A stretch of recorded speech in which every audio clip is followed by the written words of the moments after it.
Shalom semuanya, senang sekali bertemu dengan Anda kembali. Hari ini saya membagikan satu topik yang sangat menarik dan memberkati hidup saya, yaitu mengenai leadership, ya, kepemimpinan. Menerima Tuhan Yesus sebagai juru selamat adalah keputusan yang terbaik yang pernah saya miliki. Saya diajarnya bertumbuh, dan bertumbuh. Saya waktu itu bergabung ke sebuah kelompok sel dan salah satu pemimpinnya mengingatkan saya, membagikan saya mengenai ayat Matius 6 ayatnya yang ketiga-tiga.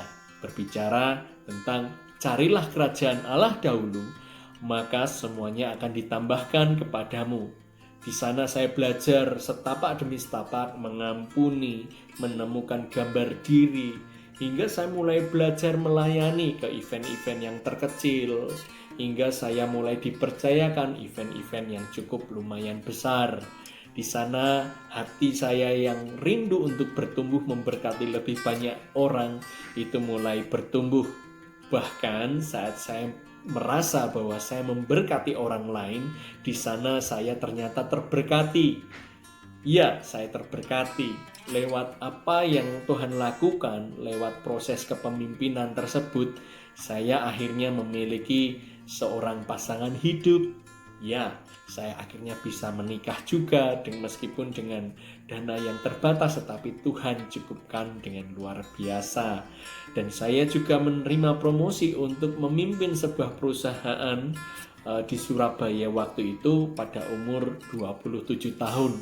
Usia yang cukup muda, tetapi Tuhan bisa pakai kehidupan saya untuk jadi berkat di sana.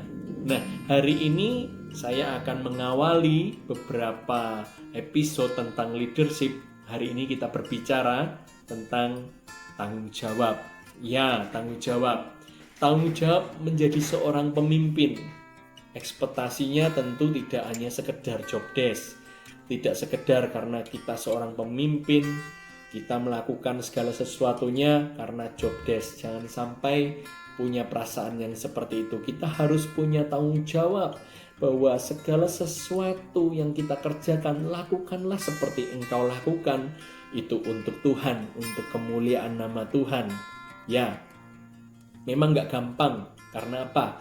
Untuk menjadi seorang leadership, terkadang kita berhadapan dengan banyak resiko, banyak tantangan, ribet, dan lain sebagainya. Bahkan kita terlebih harus berinvestasi. Berinvestasi dalam hal apa? Dalam hal waktu, dalam hal dana. Ya, kadang-kadang kita naik motor, naik mobil, kita perlu bensin, kita waktu ketemu pun kita punya quality time, kadang kita ajak makan dan lain sebagainya. Hingga usaha yang harus kita lakukan untuk memimpin orang lain. Tentunya ada capeknya ya, tetapi itu sebanding kok. Worth it ya. Saya teringat bagaimana Tuhan dalam perjalanan rohani saya membimbing saya saat saya masih bujang, saat saya mulai menikah, bahkan saat istri saya mulai hamil anak pertama. Kami masih rindu, punya passion yang sama melayani ya.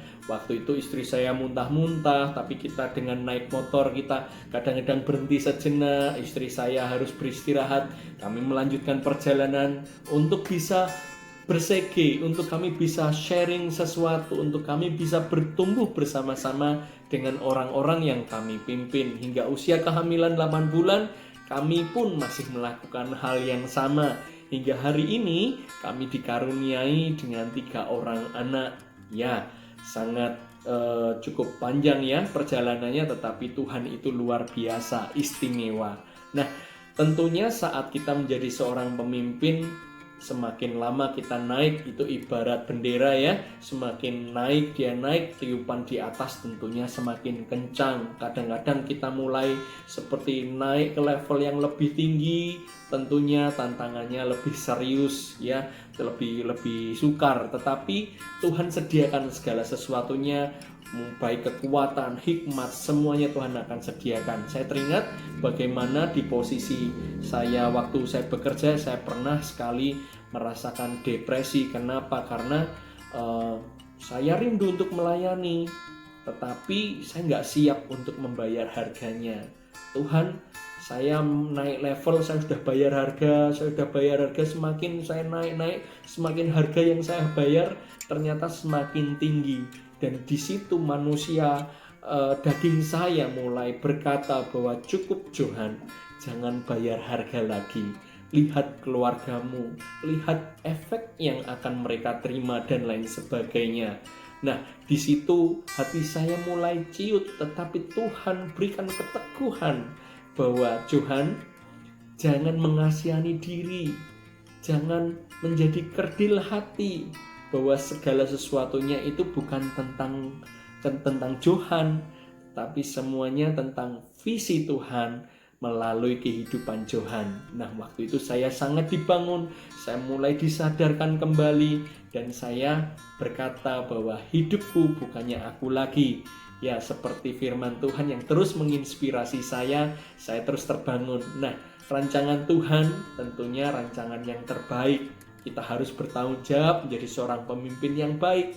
Ya, seperti Ibrani 11 ayat 8, karena taat Abraham terus mengikut suara Tuhan hingga akhirnya dia ada di tanah perjanjian. Saya menoleh ke belakang, saya tidak pernah menyesali setiap keputusan-keputusan yang Tuhan lakukan melalui hidup saya. Saya belajar untuk sungguh-sungguh bertanggung jawab. Nah, mari kita semuanya terus belajar untuk bertanggung jawab, menjadi garam dan terang dunia, menjadi leadership dimanapun Anda berada, mau di sekuler, mau di rohani, Anda pasti bisa. Tuhan Yesus memberkati.